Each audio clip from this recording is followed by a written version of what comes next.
Hey everyone, welcome back to the channel. Software Engineer K here, and today we're going to be going through a couple of things that I've been sent over just to go over with you guys, give you my thoughts. There have been a couple of updates which I haven't actually covered yet, which were quite surprising to me, so I just want to go through that. And all of that's essentially going to tie in together with trust in the community, which is something that, you know, the team has a lot of, and I do respect them for that. But at the same time, we just need to ensure that we are being realistic and having realistic expectations. And realistic expectations are, you know, a continuing theme that we have had to experience.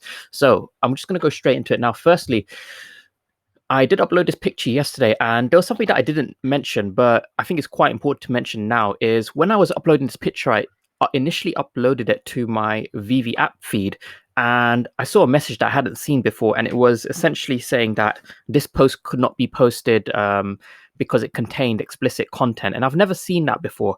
And there was nothing wrong with the caption. It was literally the same one here, who you're going to call. And I've used a similar caption before. I've seen other people use it. So it wasn't the caption, it was the image. And I have raised this point in the past, is I know that the team operates heavily on trust. They're trusting people not to, you know, slap a picture of Batman next to a dick. But at the same time, I was actually concerned that people would be posting explicit content. And this was about, you know, I'd say maybe 6 weeks ago when I raised it with the team. And we have had a lot of app updates to optimize the app. And for the first time, I actually saw that message. And now, I'm not going to try and reproduce it, but it was an image like this, two round-looking birds next to the Slimer.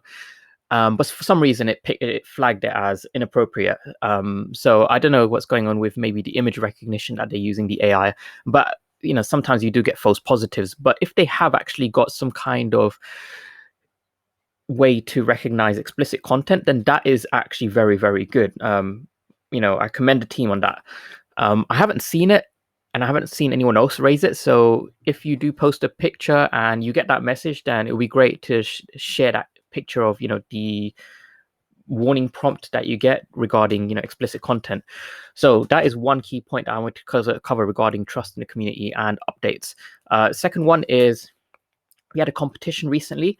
I won't go into specifics. I'll leave that to the team to announce if they want to announce it, but there were some concerns in the community regarding the competition, some ways that people could have exploited it.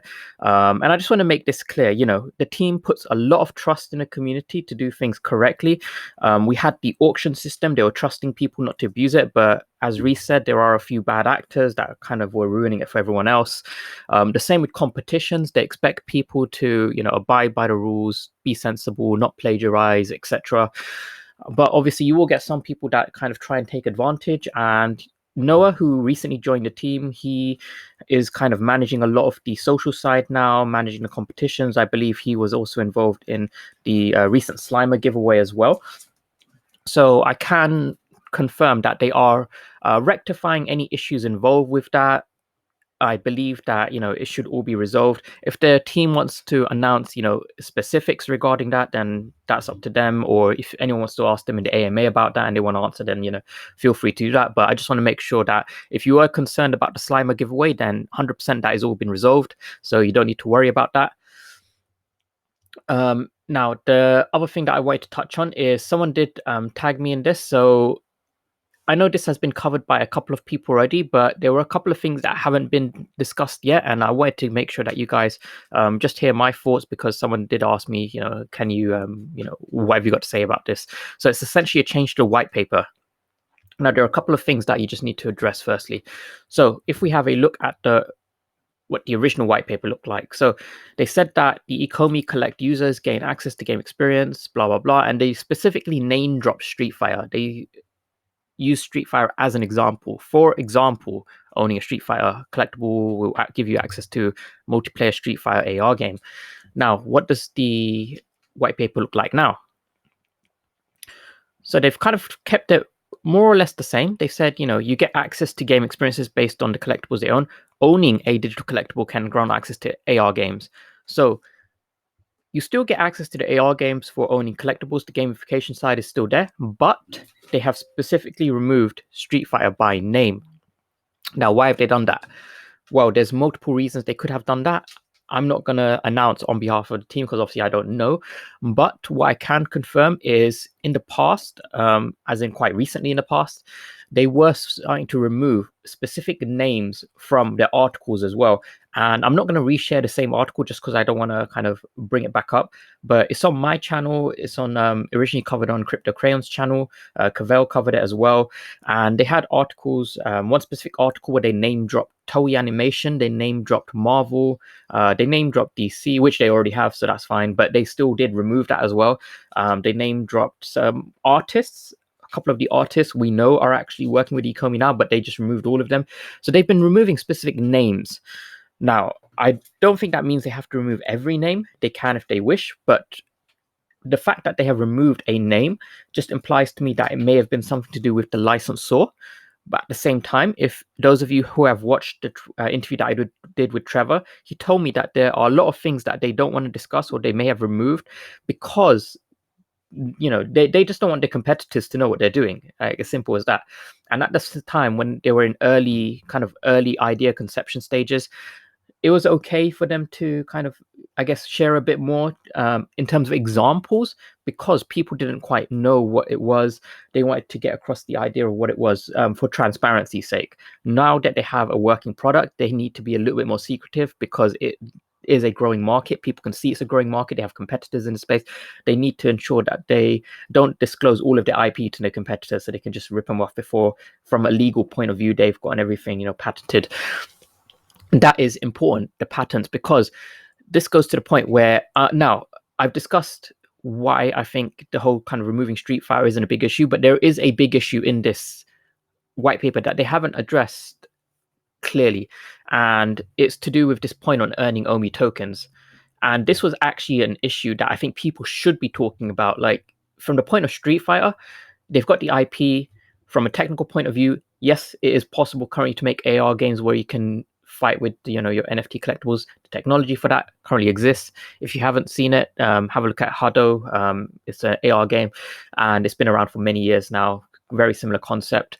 I'll probably share a bit of that in a second, but what they need to address is this point on OMI tokens. So from a compliance point of view, Dan Crovers in a previous AMA, when he was asked by, I believe, Poor Man Printing about, you know, awarding OMI tokens to people who are holding OMI for staking or, you know, kind of a dividends, he said that from a compliance point of view that they may run into difficulties. That's not something that is, you know, very easily accomplished, or I'm not going to say possible to do, but I don't believe it's going to be very easy to accomplish, because if you are rewarding your users in such a way, then it can classify OMI as an unregistered security, and that is one of the prongs of the Howey test.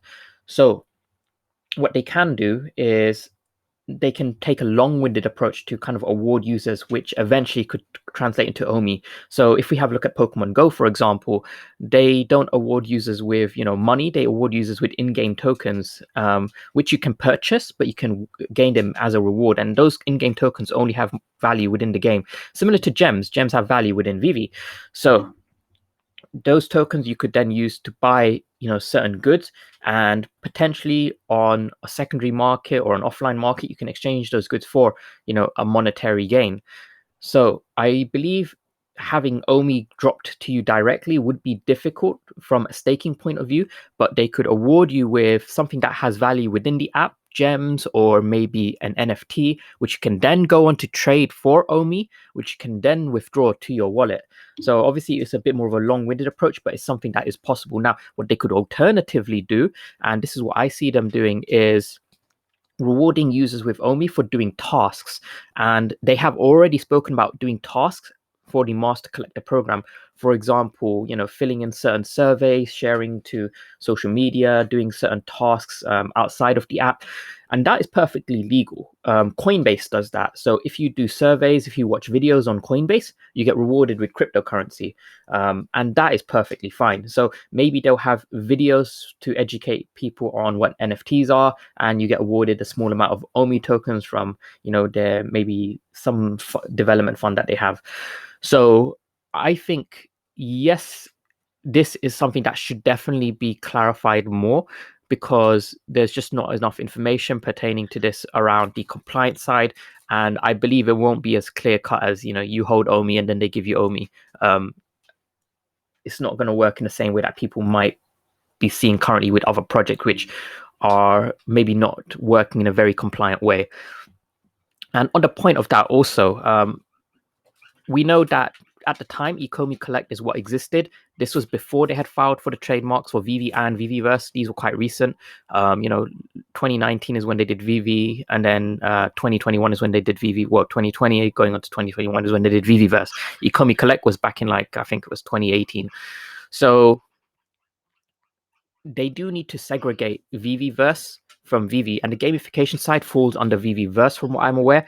The collection side falls under VeVe. But whereas right now the white paper is very old, they have updated small parts of it, but it's split amongst the two.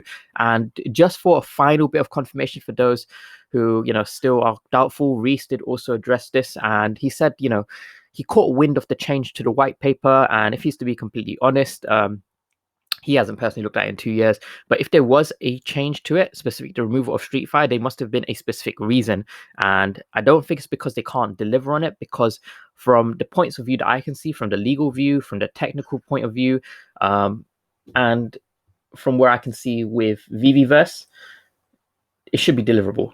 And the fact that they have said AR games are coming, then yes, I believe it's still deliverable. It's just specifically they have not used an example of Street Fighter. And just to kind of continue on with that, Reese confirms the point that I just made as well, is 2.5 years ago, VeVeWorse didn't exist. And you guys can backtrack that, see the trademark filings. The date of it was after they had announced Ecomi Collect and written this white paper. Now, a key point of that is, they will have this AR stuff, this gaming stuff that entice people in the start. But at the same time, I believe people do need to look at what caused a lot of projects to fail, not just what causes projects to succeed. Because when you look at why projects failed, you can then apply that logic to Ecomi. A lot of projects have failed because of compliance issues. XRP plummeted a lot because of compliance, issues. Although I believe they were working compliantly, the SEC took them as a target, and it destroyed their valuation by about 90% at the peak drop. So look at a lot of projects and why they failed. What led to their demise, apply that to Ecomi, and then you're going to start to pick up these kind of issues which are genuine issues, not just things that, oh, they don't have Street Fighter in their name, what could that mean? And just on that point, this was from 3 years ago, an AR sort of game where users can interact with each other, and it's been around for a while. It's why I see, September 2017, we're in 2021 now. It's why I see it shouldn't be an issue for them to actually have AR gamification, because the technology has progressed massively in the past 4 years. So I'll just show you guys kind of what this looked like if you're not aware of it.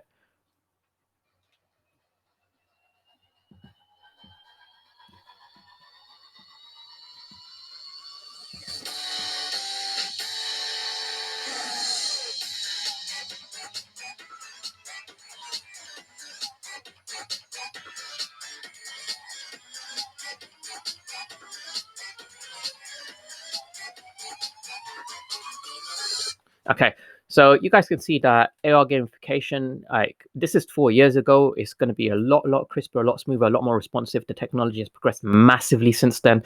So,